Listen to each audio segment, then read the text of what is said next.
Hey, what's up? I'm Griff. This is Griff Reviews Books, and today I'm going to review The Master Switch by Tim Wu. I also read poetry. Thank you for joining me and on my YouTube channel here. So before we just dive right into The Master Switch and Tim Wu, I'm also going to let you know that I've published a book. It's called Burned in Babylon, Broken, Bitter, But Not Ever Giving Up, The Manifesto of Robin Ralph Griffiths, The Toxic Grunt. Thank you for all the support. Go check it out. It's available on Amazon. The Master Switch by Tim Wu. Very academic, very good, excellent book.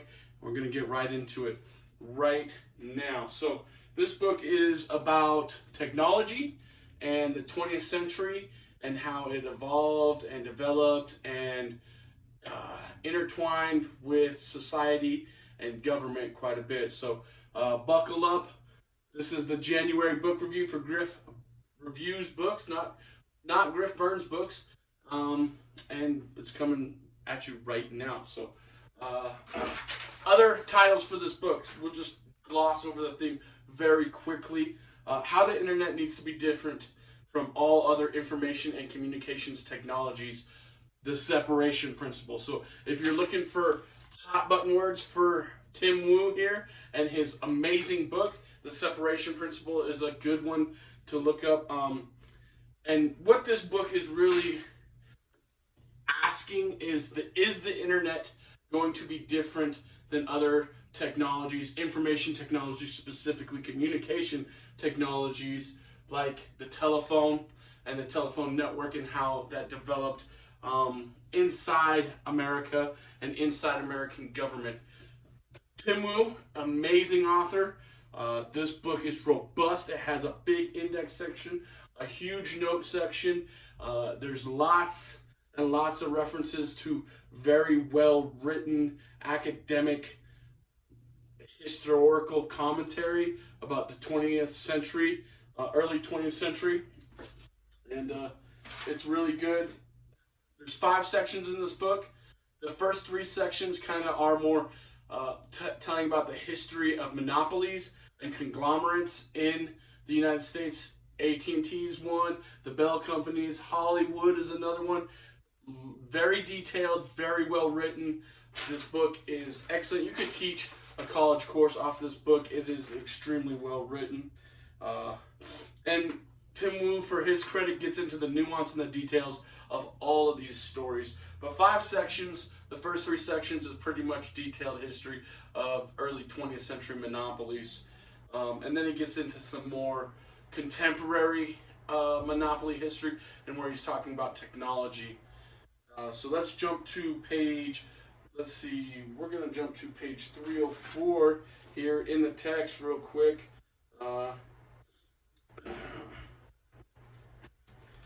And among the great questions in our time is whether our approach to power of information should be informed by a sense of that power's political consequences, subject to our ingrained habit of balancing and checking great power. So centralization of power is a theme in this book, and Tim Wu addresses it perfectly. And the principle of separation and the slippery slope, the argument of the slippery slope when we're talking about centralized power and how it can manifest itself outside of government regulation. I have another quote here I want to share with y'all from the book.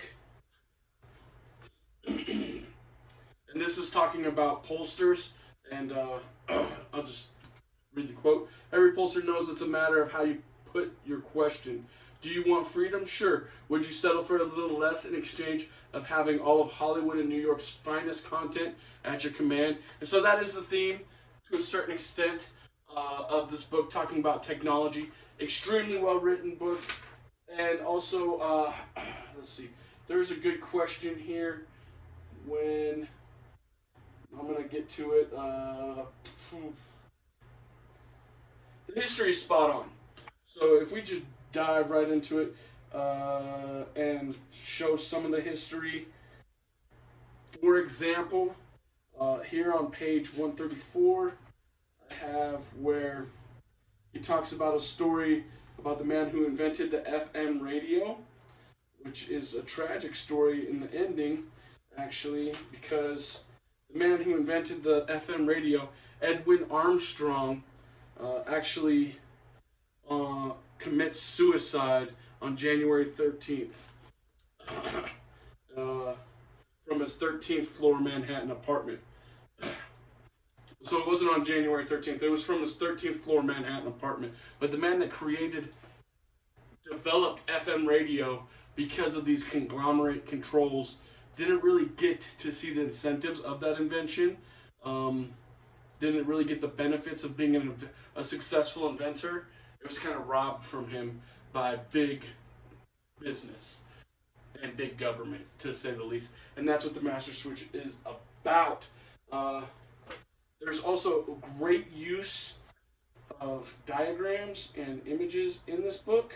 So as you can see here, we're talking about FM radio and the development of it. This is a great diagram that's used in the book as well. And images, there's some good images in the book, which we all know I love pictures, right?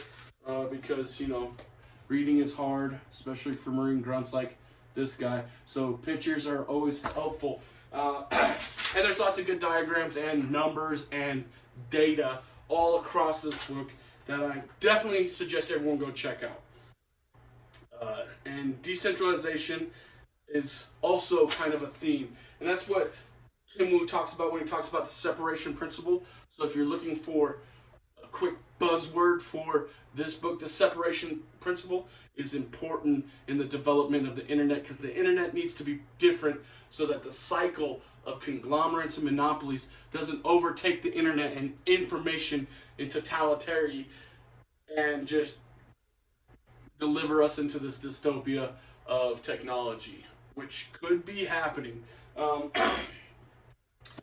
cycle that Tim Wu talks about in this book has happened with all other technologies and American government, where centralization wins out.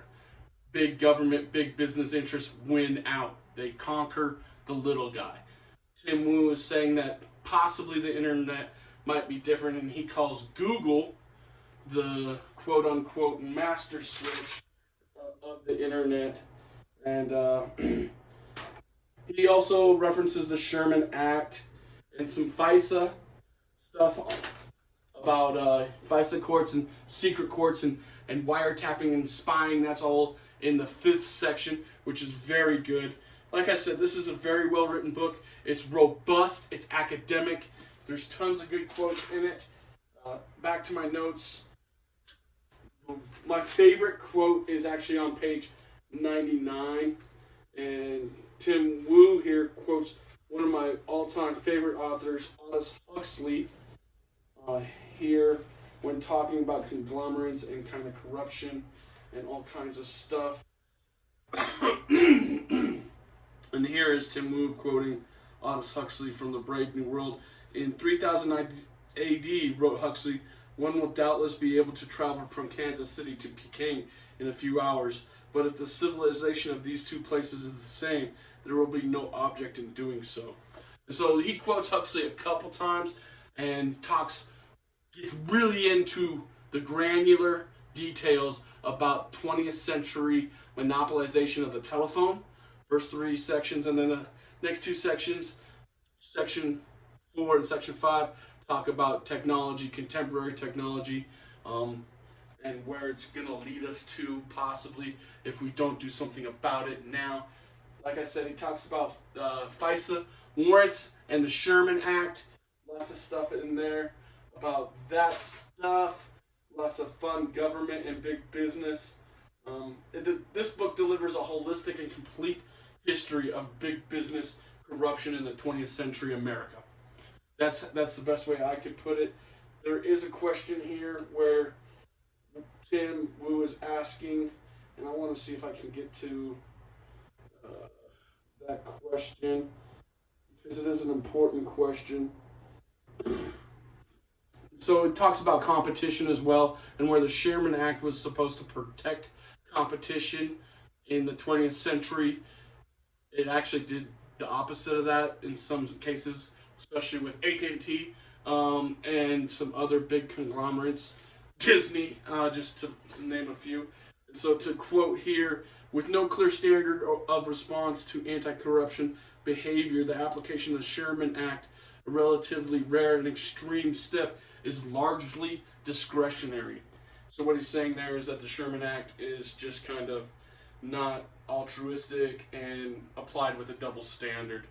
So that's not great if you're looking at preventing big business from running government and not the other way around.